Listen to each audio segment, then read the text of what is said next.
Hi there, I'm Dani Henderson, spiritual therapist. And today, before I get started and introduce my lovely guest that a lot of you will know, I want to give you a warning. This could be very triggering, the subjects that we're going to discuss today.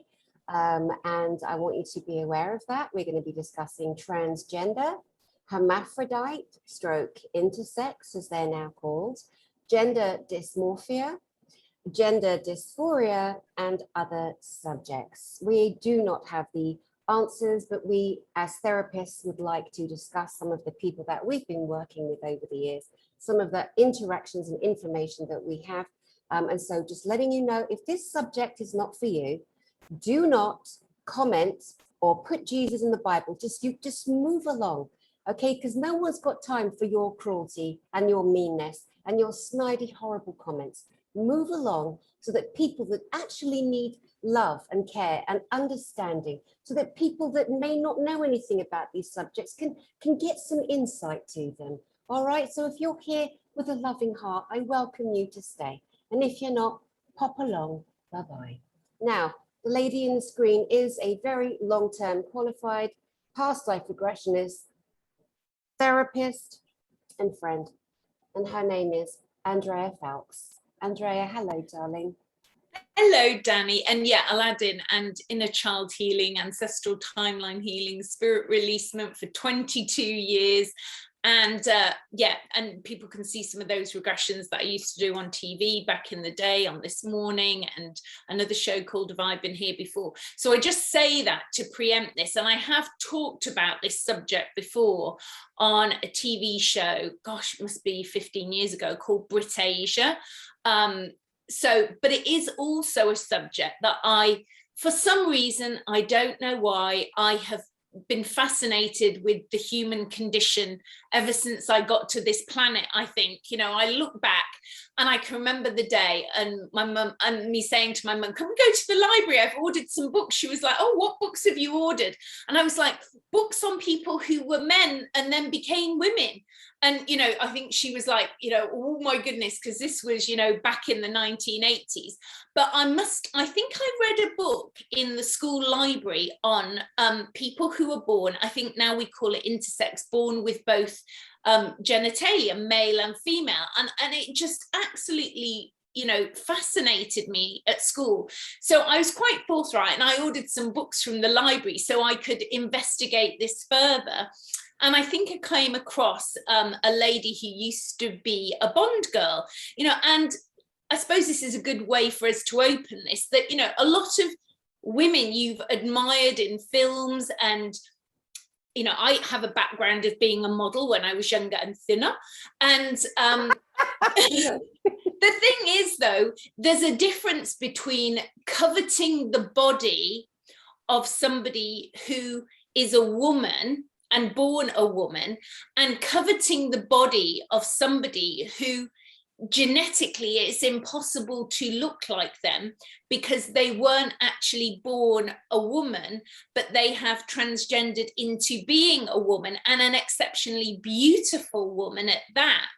And some of them have found themselves as models and as Bond girls, as in Tula Kossi wrote a book, and she was called Caroline Kossi, and she became probably the most well-known Bond girl.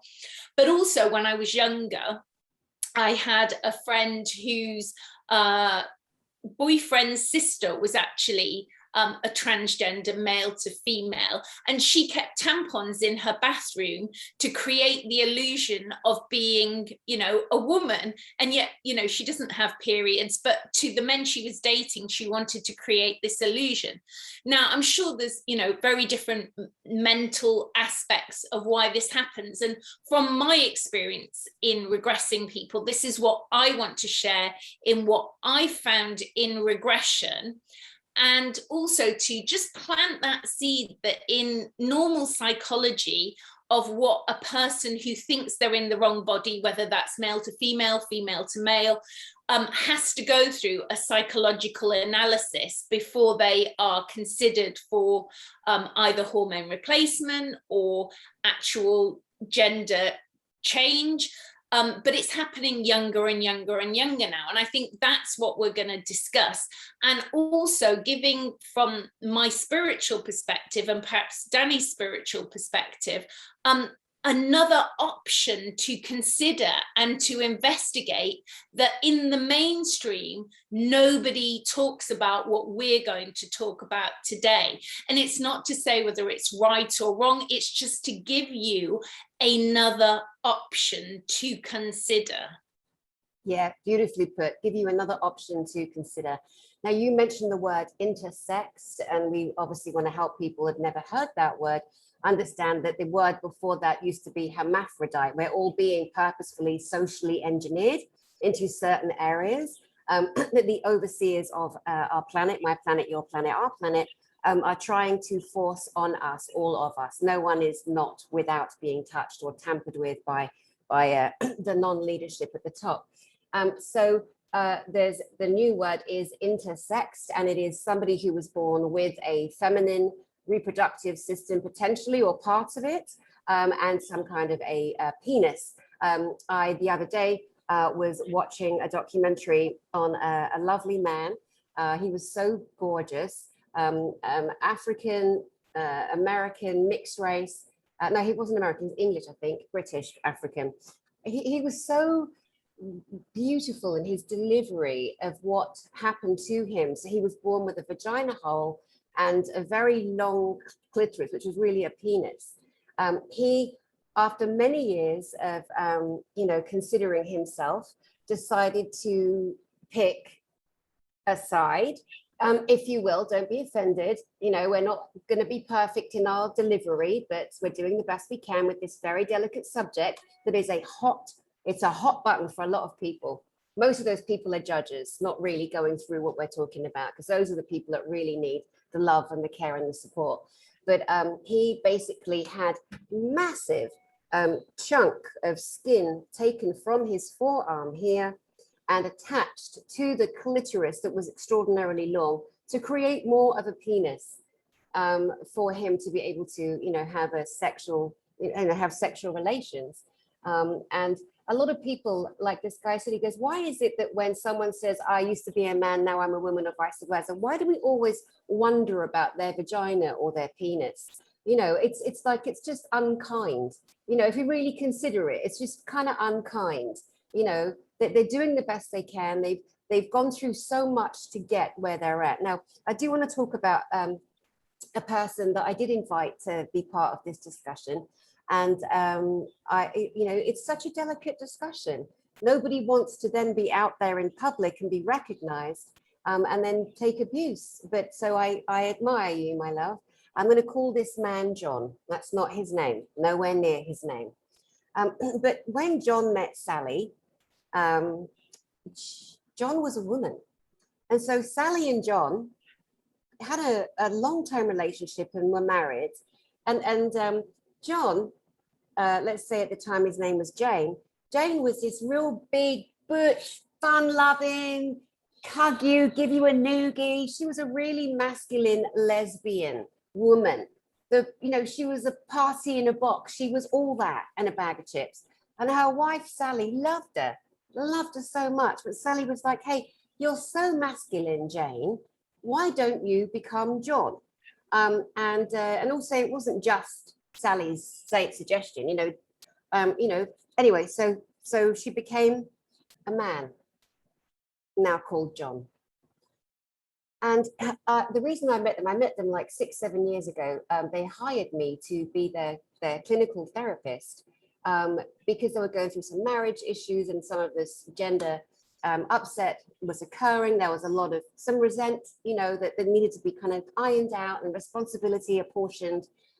Anyway, so that's how I met them, and it was an honor to work with them. Lovely, lovely people. And I was so stunned with John when he was telling me what he'd gone through to change physically from becoming a woman into becoming a man. And I said, I wish for you that you would speak, vlog, blog, video, so that parents can understand, people can understand. This is no picnic. It is a very difficult journey. So, and the suicide rate in this area of humanity is so high. People are killing themselves because they're so upset with being what they feel is the wrong body, or not feeling this way or that way, and so many different things.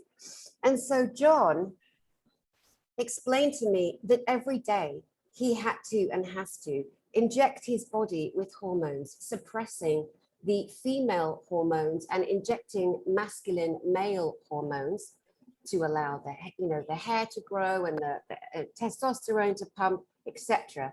And it is agony, and the confusion in the brain, the trauma that these beautiful people are going through. It needs more love, more care, more light. So I'm going to bring this part to a close, and Andrea, hand to you. Yeah, I have a client who they're ex-military and they have transitioned from a man to a female. And I'm also very careful when people who are post-transgender operation come to see me as a client, and I will explain why I'm very careful in where I will take them. Now, that client, just interesting, adding on to what you said, she now has to just rub a cream on, and that is enough. This cream is enough of the hormone to keep her creating the right hormones to be in a, to express herself as a feminine, and a very beautiful lady she is at that. However, she has got issues with the operation that took place because she's had the actual gender realignment. So it's not like she was born with both genders.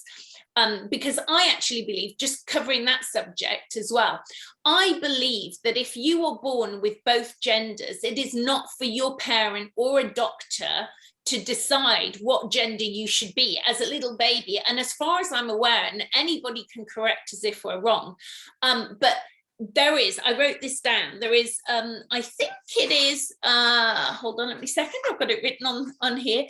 It's 1 in 83,000 people is born with both genders. So why should a parent or a doctor say, decide now? Because that body isn't displaying itself as male or female at that point. You're just asking a parent to decide.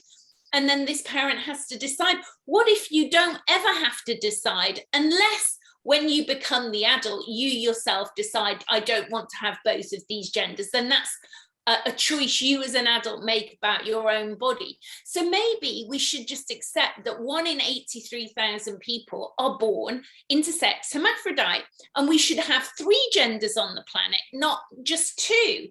That's another seed to plant.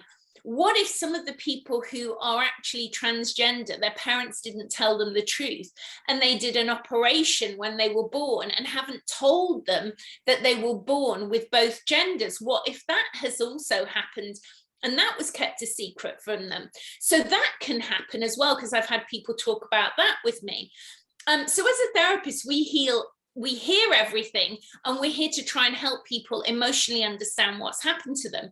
So my belief is that some of the people are, when they go for the psychological analysis, nobody's saying, have you ever considered the fact that you might have been an opposite gender in a past life, and that you may have predominantly been this opposite gender, and now this might be one of your first or second incarnations being the gender that you are now? And it's going to take some adjustment. It's going to take some getting used to. The divine source does not make mistakes in general. It's given you this gender so that you can work through the experience of what it is like to be in this body, even if being in this body feels very, very difficult to come to terms with the body that you're in. What if you were allowed to be regressed back through past life regression and heal that past life, so that you come into alignment to understand, yes, this might be the first lifetime that you're this opposite gender, and it does feel quite challenging and difficult? That's one option. What if it's not just that? What if there's some trauma happened in the womb, which happened with another client that I had? I spoke with him and his mum, and I was thinking it was just the trauma in the womb, because there was trauma in the womb, that I helped him heal, and his mother healed the psychological impact of that. But also going into the really wooey aspect of it, it was linked to him coming as a soul from another planet where they don't actually have a gender. So this was his first experience of having a gender. And where he comes from, that other planet, is androgynous. So it wasn't even like he had a past life where he'd been an opposite gender. He'd come from an androgynous planet. And it felt strange actually being in a gender. And then he felt like he was in the wrong gender because of the trauma in the womb. So then you've got some other people that have had trauma in childhood and been bullied by what they looked like in childhood. And then they've subconsciously decided before the age of 7, oh, this is the wrong gender, you know. So maybe if there was inner child healing, which how I work is very different than how a regular psychologist would work. I always say my work starts where regular psychology ends. And so it's sorry, mate. Sorry to interrupt you there. Everything you're saying is so important. It's just so important. And I just wanted to pull back for 1 second before you continue. So hold that thought. You mentioned, and it's so important that you mentioned past lives. Now, there are people who are brainwashed, programmed, especially with a religious doctrine, who the moment you say past lives are like, when you say planets, when you say aliens, when you say that, I am so sorry for you, mate. I am so sorry for you that you are not allowed, that you cannot allow yourself to just relax and listen to another thought form or other ideas, that you are so disciplined, you are so controlled, that you have no ability to have a free thought for yourself, that just perhaps people have had past lives. And if you don't believe in past lives, everyone on the planet, and whatever cult, religion, we're all told when you die, your soul leaves your body. Where do you think it goes? Where do you think it came from? If you can believe in a Jesus, if you can believe in angels, you can't open your mind to other beautiful, benevolent beings. I'll just leave that there. I just didn't want us to go down another road without, because you know, this subject is so delicate. You know, well, yeah, I mean, the interesting thing is when I was doing the past life regressions on ITV back in the day, to be honest with you, there were very few people who were anti past lives. It was really fascinating that there wasn't that level of negativity at all. It was like all the emails I were getting, and I would get, when I was on air, I'd get back 1,000 emails that day of the airing. So this was back in 2004 to 2007, was showing that given permission by mainstream terrestrial TV, which was unusual at the time, but to be given permission to talk about things like past lives, most people had some experiences that they couldn't place. And they were really open to this. So I think, you know, although there are probably some people who goes against their, you know, spiritual, religious beliefs or whatever, it's like what we're talking about in this specific subject is giving somebody an option to consider and honoring the fact that that person feels, you know, and having worked with people who, you know, feel like they are in the wrong body, you know, it must be an awful psychological situation to be in. And if there is an answer that means that something you could do through regression without any pharmaceutical drugs, without being cut open, could allow you to come into alignment mentally and go, oh my God, this allows me to understand why I'm in this body, and that although it might be challenging, I can work through this, I can release this emotional trauma and be happy in this body. Because, you know, from what you're saying, Dani, and from what we've seen and the research that I've come across, it is very challenging to have these operations. And there are people who've gone from one gender to the other, back again, and then gone back again. I've seen some interviews with people that's gone through, and I think it might be more challenging in one gender than the other to transfer back into. And it isn't the answer. The answer is ultimately to come into alignment with the body that you've been given. But we honor people who are in an adult body and go, you know what, I've considered everything and I still think that I need to do this operation. It feels like the right thing for me. But that's not where we're at now in 2022. We're at a point when, a parent is saying, my child's 4 or 5 years of age, and I think they're in the wrong body. Nobody can really know that, but we seem to be in a society where we're being pushed psychologically to change a child's gender at a very, very early formative age, before that child has emotionally developed to know whether it's being affected by cartoons, by environmental factors, by estrogen from the fact that many women take the morning after pill, or they take the other one, what's it called? The one where you take it just to stop you getting pregnant. What's it called? The pill. The pill, that's it. So it's actually the pill. But what if, because those tablets are going into the water stream, and not every, in certain countries and cultures, everybody's drinking, I'm not drinking tap water, but a lot of people are drinking tap water that might not be filtered properly. They're maybe being overdosed by all these chemicals. That's another contributing Oh my God, this is just like, this is crazy town. The things and the ways that we can be so affected. And I want to go back on a couple of things you said. You mentioned the Bond girls, some of the Bond girls. So we're not necessarily talking about the lead, the lead. So I want to go back to the woman that you mentioned, because another girl that I read about was an extra in the Bond films, not a main Bond girl. But wouldn't it be so amazing to imagine that James Bond 007, who we've all been so like, he's so shaggable, he's so sexy, he always beds a beautiful woman, and often the older films would be him in bed with a woman at the end. So were you specifically saying that there was a number of Bond girls who were the Bond girl at the end of the movie? No, they weren't the one that you would know as this is the famous Bond girl from this film. I think quite a lot of models that are used within the Bond films to be these beautiful, very beautiful, glamorous women. And they, some of them, and in the modeling arena, we've looked at these women and we've been like, oh my God, look at that body. How did she get that? You are comparing yourself to somebody who is not physically born a woman. So you cannot compare yourself to that.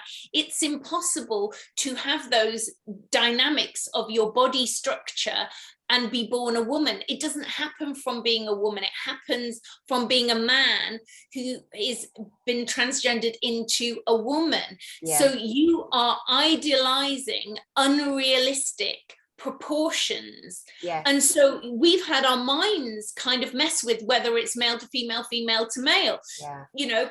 I've met someone who I was just surprised later when I realized that they'd actually been a woman and had transgendered to a male, and they were a very good looking male. I would not have known that they used to be a woman. Initially I would not have known that. But my concern is that we're doing this to children at a very, very young age now, and we're normalizing it. We're going into a society where it's being normalized. And I think these are big decisions that parents are being coerced to make with a child, at a very, very young age.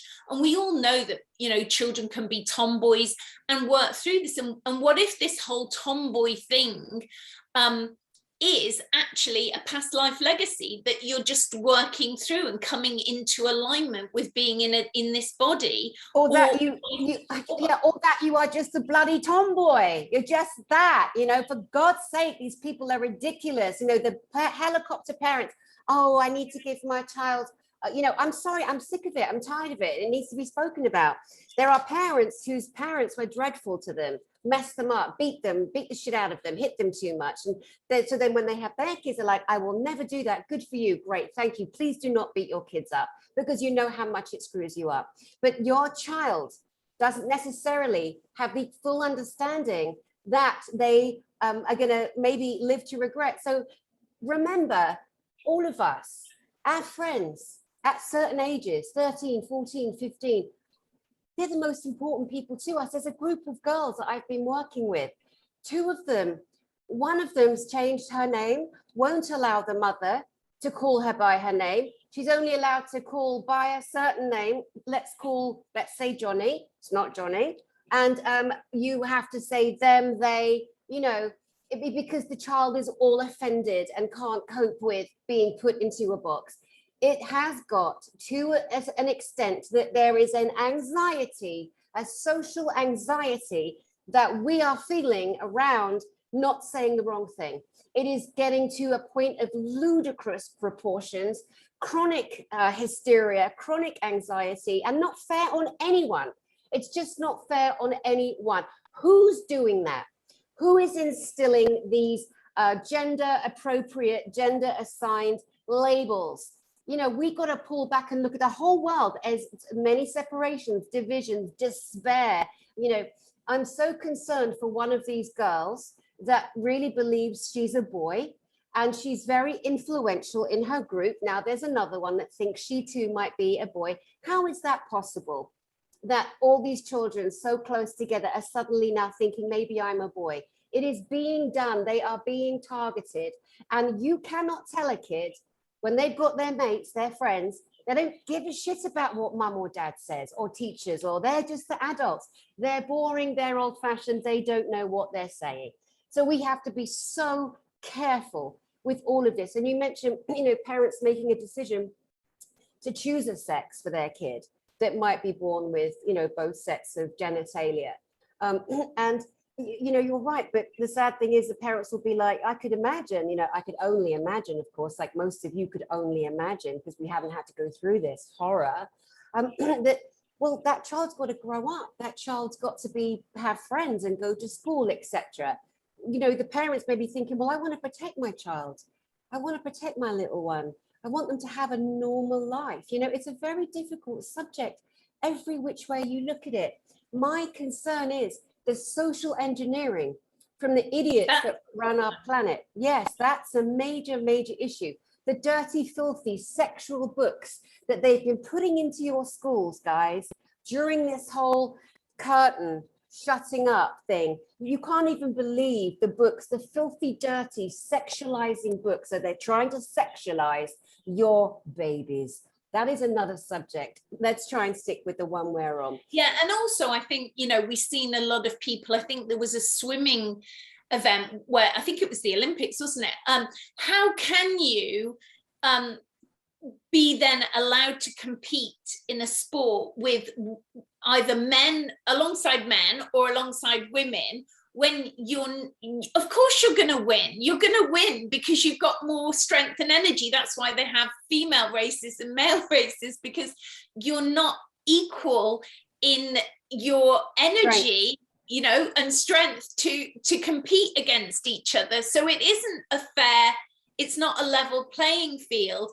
You know, if you're going to have a sport, have it where you say, okay, all these people can compete together because they're all transgender, so they should be able to compete together. Then it's a fair playing field. Mm-hmm. But to try and put you in a category where you have to then be male or female, instead of having this other category, you know, which I keep going back to, I would love that we could do inner journey work with people where they would consider, you know, hey, just come and see if going inside yourself and seeing if this is a legacy from some trauma from childhood, past life, whether it's even an entity, you know, those of you who've seen other videos where I talk, and I've talked with you and Elena on entities attaching to people, you know, what if you've got a combination of a past life overlay, of trauma from childhood, an entity attached? Of course you're going to feel like you're in the wrong gender if these voices in your head are telling you all kinds of things. So if we created a society where this was normalized, where you would psychologically explore this before you were given, you know, chemical tablets to take and operations to have, this would be a better answer. Because, you know, it's once you've made those decisions, you cannot really reverse it that easily. And the psychological impact for people is, I think they think it's going to be the answer. And I think, like you said, psychologically, I think for a lot of them, it isn't the answer. It isn't the utopia they thought it was going to be. There might be a tiny percentage of people, and we're not transgender, we don't know about that, but I'm pretty sure they might say, no, this was the answer for me. And we're not arguing with you. We're just giving a voice to the people who perhaps are too shy to have a voice, and also don't know or even thought that perhaps this could be another option of why psychologically do I feel like I'm in the wrong body. Mm-hmm. You know, again, it's such a subject, like you're saying about the athletic, the swimmer that transgendered to a woman who still has very much is masculine. So if you get a child young enough and you apply the puberty blockers that prevent them from, let's say it's a boy. So this beautiful boy, there's a video, a documentary. Oh God, it's just so, he is just the sweetest looking, angelic, gentle, sweet being. You know, you hear him talking, oh my God. And it was so difficult. His mom, an educated woman, she was giving him her estrogen tablets. And you think, what the fuck is wrong with you, woman? Why would you do that to your child? You know, he wasn't old enough to make the decision. And she'd be like, well, I've been sleeping on the floor in his bedroom for years so that he doesn't kill himself. Like, it's so easy for us to judge. It's so difficult for people in this. You know, well, oh, you know, smoking off back and oh yeah, that blah blah blah. Down the pub, you know, Bill and Barry having a chat, laughing at, you know, it's not funny. None of it's funny. It all needs loving, tender care. And you know, one of the things that, you know, the boy athlete, the swimmer, you know, I think it's very unfair. I think personally, you know, and don't be offended if you get triggered. That's you. It's not, I don't mean to be offensive. I'm allowed my point of view. I'm allowed my voice, just like you are. You know, so if you disagree, you don't have to comment, just move along. But I don't think that witnessing, and that poor lovely girl now, you know, not, I mean, you know, what was attacked was that must have been hard for her, coming from a him to a her. But I think it's grossly unfair. You know, a female that was a male, is largely never going to physically be able to fairly compete. You're always going to have more power. But then you take a boy who's running on an 8-cylinder, you know, mindset, and you apply the estrogen, the puberty blockers, their bones fuse, their features change and soften. You know, the changes are incredible. Then they're down to a 4-cylinder, but they're still genetically, anatomically, biologically, physically, probably going to be still vastly superior in strength and speed to a girl. And I think the other thing that I read about intersex, which it was fascinating, was if you have a womb and you're born with both genders and those genders have not been, you know, made to make a choice of be one or the other, you can actually conceive your own baby by yourself, which is even more, you know, but maybe that's maybe a natural thing that could happen. And I think it happens in snakes. I think snakes can have both. I think I'm right in saying snakes can have both genders. So there's that aspect of it. And then we could sort of diversify in another thing, which is called parthenogenesis. That I think that's it with snakes. Snakes can conceive from their own egg, and 1% of humans are conceived through parthenogenesis, which is where you conceive your own, you seed your own egg. I might be using the wrong vocabulary, but but that means you predominantly would birth a female child as well. So I think all these things come within this umbrella. That's why I'm mentioning them, because I think they all come within this umbrella of subjects that people don't really understand or think about or know about. Well, what And about, I think that's where the concept, oh, sorry, go on. What about twins? I know there's so much to say and share. What about twins? You know, it has been proven countless times that sometimes when there are twins in the womb, that one twin will literally absorb another twin. It has happened, it happens. You know, again, another little layer to, you know, to add to what you're sharing right now. Yeah, and I have, oh, here's a great, I think I might have told you this twin story, but I had a client who said to me, there's something weird about my birth that I need to understand about my time in the womb. What do you pick up? So I said to her, oh, it's really weird. I see that you were a twin. You were meant to be born a twin, but somehow you weren't born a twin, but that soul that was meant to be your brother or sister went somewhere else and was born to somebody else within your family dynamic at exactly the same time that your mum gave birth to you. So was there someone else within your family who had a baby? And now she's crying. She's going, oh my God, my dad got 2 women pregnant at the same time. And I said, well, that's where your twin that was initially in the womb with you and your mum went to this other lady and was born at roughly the same time as you. So, you know, when we go into the more esoteric aspects of life, then we can have a broader spectrum of understanding, you know, what is going on, because it's beyond the realms of the 3D matrix of what you've been told. But when you start to look at all of this in a more esoteric soul perspective, then you can start to understand everything. Yeah, yeah. I know there's going to be people out there watching this, looking at you and I saying, what do you know? What do you blonde birds know? You know, well, we don't care. Well, again, I understand that. I do understand that. Somebody who's really having to go through the struggles, the mental torture, the torment, the miserable life, they're feeling this about themselves and then looking at us just, you know, sitting here and discussing. But you and I have seen so much. You and I have worked with so many patients and clients over the years who are going through this trauma, this torment, this pain, this harm, this hurt. And that's why we are stepping and we are bravely discussing from our own experiences of these beautiful people that have come to us for care, for love, for some kind of understanding. So again, as we go into a more esoteric consideration, there are little kids who are so confused, and a lot of it is influence. And I'm going to tell a quick story about another person, a lesbian woman.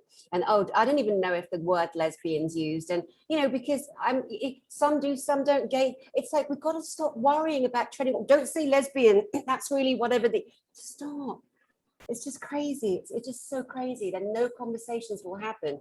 Now I've completely forgot what I was going to say. Well, the other thing is, I was regressing a client once, a female client, and she was trying to look at how she knew this guy, you know, like she got this big connection with this guy, and where does she know him from? And she went into this past life, and I was shocked. She was really not a very nice lady in a past life. She was running some ancient temple, and she was having eunuchs, which is men who'd been castrated, having their genitalia taken away from them so they would be eunuchs.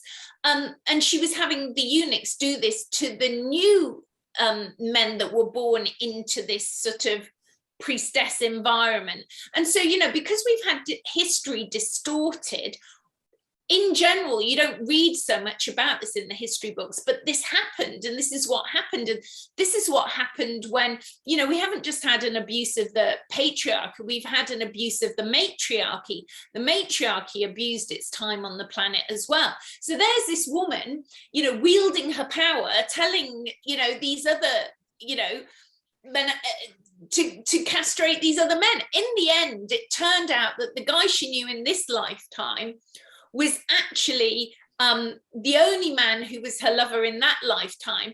And the other eunuchs all ganged up and said, you've got to kill her and get rid of her, because what she's doing to us all is so terrible. And I was saying, well, where are these babies coming from? And she said, well, the priestesses who were working like as oracles are not really meant to get married, they're not meant to have children, but some of them were having children. And if they were born as female, we were turning them into priestesses. But if they were born male, we were turning them almost to being our slaves and castrating them, which was a dreadful thing to do. But this was what was going on in these past lives. So, you know, you've got a residue of that perhaps in people's consciousness as well. Definitely. I remember what I was going to say, but some little children being so confused. They just want to be a mermaid. They would rather be a mermaid, so they don't have to have this worry and fright and confusion and pain, and just not think about their private parts. Bless them. Now, we have many legends and many stories, and a lot of people in the main know about Atlantis. Now, in Atlantis, one of the things that, you know, people aren't aware of maybe is the horrific amount of experiments that were happening, that have been happening on this planet, that still happen on this planet. Think Mengele, you know, the evil people who still do DNA switching. They're putting fish DNA with human DNA and monkey DNA and dog. It has been happening. It is one of the reasons why all these systems are collapsing on the planet right now, and we're all on one timeline. And so again, there's all this happening because it's happened before. History has repeated itself, you know, in some regard, in that way. And that's something else to kind of add into all of this. Yeah, I just wanted to mention that. So please continue. Oh yeah, let me think of what, talking about the children who are mermaids, that there are documents, and I watched a really tragic documentary about a young girl whose legs were actually fused together and like her feet were out, and she was born without the ability to go to the bathroom, basically, because there was no room for that. But it was like, you know, why would she be born like that? There were all kinds of interesting things that humans are very quick to decide, like we need to operate on them, you know, like, but we don't consider perhaps this person's meant to live in water. Maybe this is an overlay from some other time. There are all kinds of things, and they called her the mermaid baby. And I think there is, again, a tiny percentage of people who are born like this. And so that, like you said, there's a lot of genetic modifications happened. A lot of the truth of humanity has been hidden from us. You know, all these things that we're discussing now and other things that, you know, Dani's interviewed people discussing, is because our true history and the truth of ourselves has been hidden from us by a group of people who've sort of wielded their power and control over us to suppress our true nature of how multidimensional we are, how powerful we are, how we have the ability to self-heal ourselves. And we've been kept in this limited bandwidth of reality, which doesn't allow us to access our true healing potential. Like, you know, one of my clients that came to see me once, and I have talked about this, he was male and he came to see me saying, you know, I've got these pains in my stomach. You know, he'd been down the allopathic medicine route. They said, we don't know why you have these pains in your stomach, can't help you, go away, you know.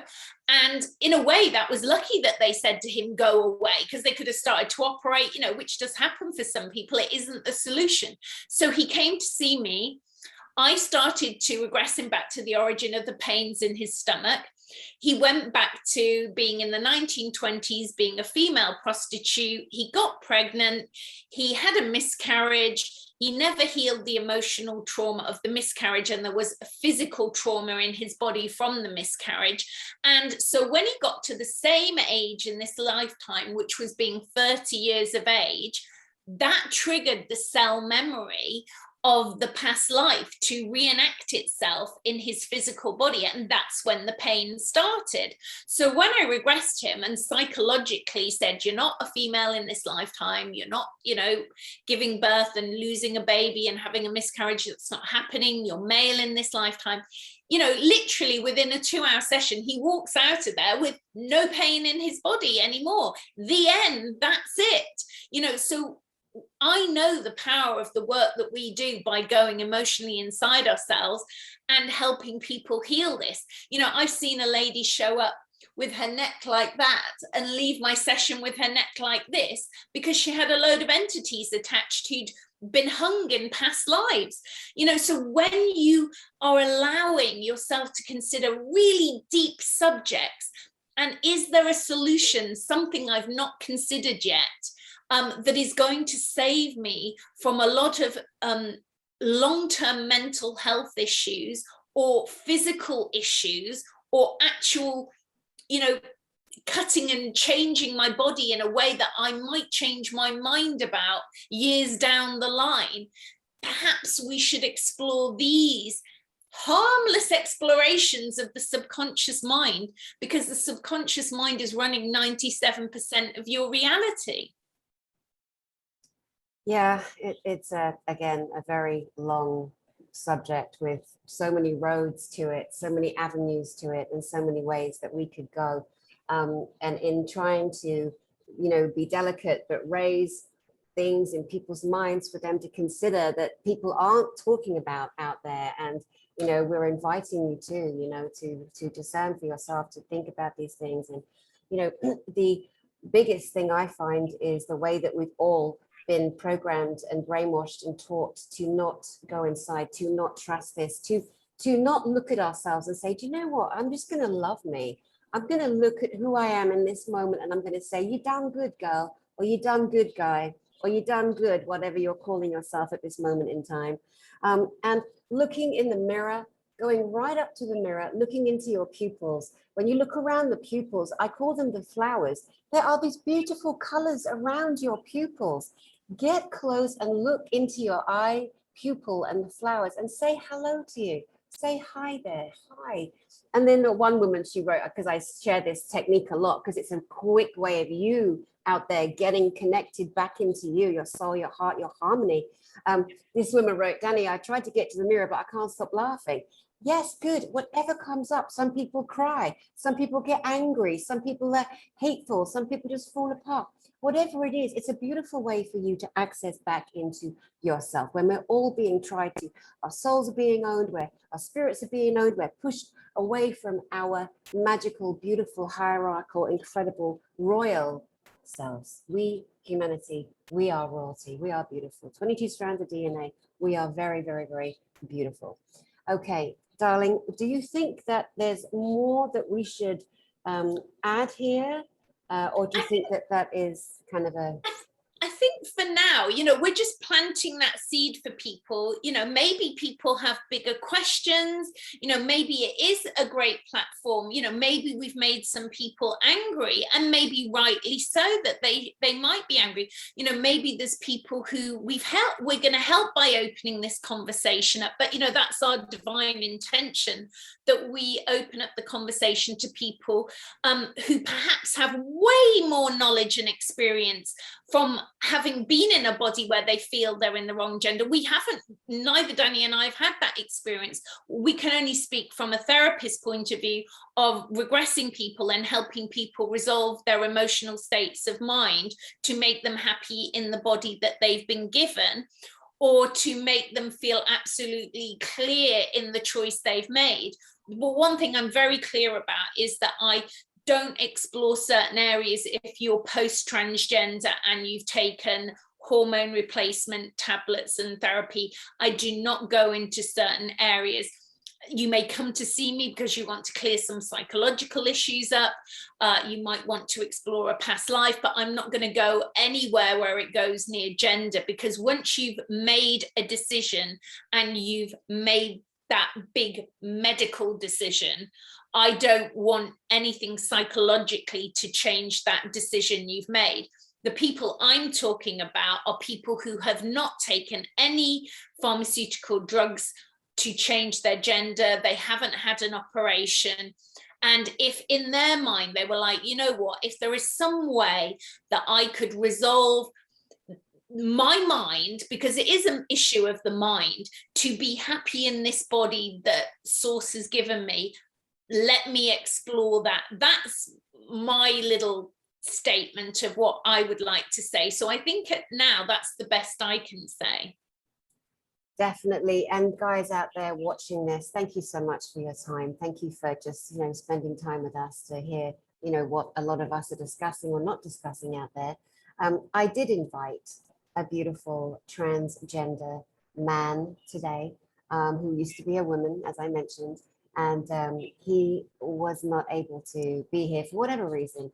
And because it's not easy. It's not easy. And maybe there's still part of him that people don't know that he was a woman before, there's all of that continued on the psychological, anatomical, biological, psyche of all of us. I mean, it would have been really nice to have someone like, I guess, someone like Bruce Jenner, now Caitlyn, to have understanding of, what the person goes through when they do shift and make a change and become physically looking more how they've always felt. That would have been lovely. Some of these people are very difficult to connect I with. would say it's probably very different, a man transitioning when he's already had children, like he's had a life as a male and he's had children. I suppose it's very different if you were a woman and you transitioned to a man and you did that when you were a teenager. And now you can't reverse it to go back to want to be a woman and have children. And you can't necessarily have children as the male now that you are. So I think it's, if we were to interview more people, I suppose they would be at differing points in their life and having made differing decisions, and some of the people that I've spoken to, they're very sad now because some of their family won't speak to them. Their children are cross with them because of the decisions that they made. So it's a very complex subject. So it's just like trying to find this divine place of grace, peace, and understanding for humanity. And why is this topic becoming so big in 2022? Why is this such a huge topic now? Why does it appear to be statistically, more than ever, more children at a younger age than ever are being considered for gender reassignment? Why is that happening now on the planet? So I suppose that's the question we're putting out there, isn't it? Definitely. And again, it can't be answered in one go. And, because of the controllers. Do you remember Thomas the Tank Engine? Okay, so in Britain, and again, this is where things just get so friggin' ridiculous. Growing up with Thomas the Tank Engine in the UK, the train guy, the guard, or he was called the Fat Controller. And he was called the Fat Controller because he was fat. He was a big, round, jolly man. And there never used to be anything wrong with that. You know what I mean? But now I forget what it's called, something else in America. And I remember learning, I'm like, who's that? Like, I forget the name. I don't know why I just thought, but there's so much of this social engineering that's happening. Oh, you fat shaming, oh, you this, you that, you gender shaming, you just can't win. And like I say, it's important for people who are just coming into understanding that you yourself, you don't deserve to be so stressed out by all of this either. You don't deserve to be forcibly put under more despair than you're already going through, more anxiety in case you say the wrong thing and you offend someone. I forget, I watched Trevor Noah. I saw a little clip yesterday. He was talking about a singer called Lizzo, and I don't know her or him. And I've never seen them, but it was interesting because the point he made was in this person, it was a she, in Lizzo's song, she used the word spaz, right? And she's American or Canadian. You and I at school, the word spaz meant you spastic, you spasticated idiot, and making fun of kids in there, with spasticated legs or whatever. So growing up, we came to learn in the UK, spaz is a really unkind word. And we would say, you monged, oh, you mong, M-O-N-G. That comes from the word mongoloid, which has now been changed to Down syndrome. And so again, very cruel, not very kind. But when you're a kid, you don't know. But oh my God, the programs stay there your whole life. So there's Lizzo. Somebody wrote and said, listen, I'm not sure whether you knew this, but spaz is a really not nice word. And this woman went and changed the word. I mean, how big of her to do that?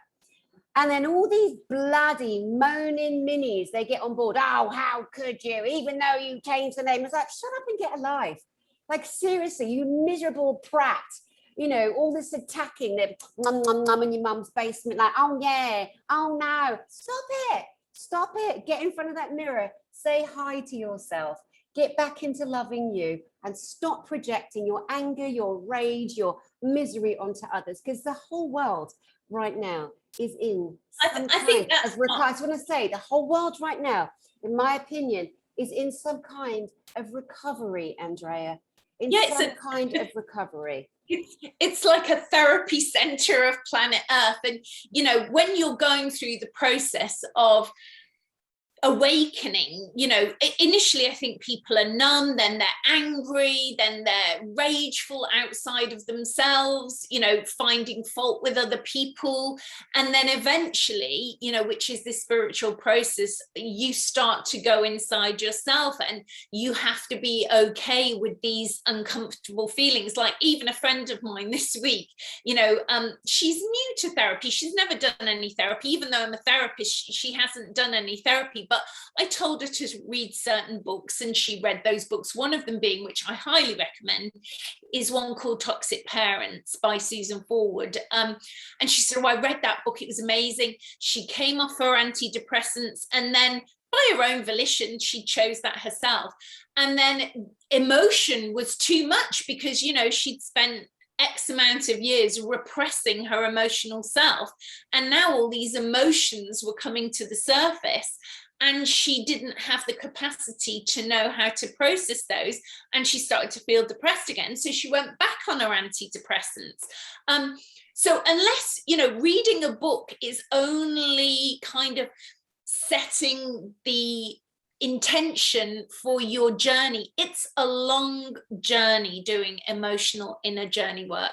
You know, you have to be triggered into wanting to go inside yourself. You have to be actively doing this inner work on yourself. You have to be doing it every day.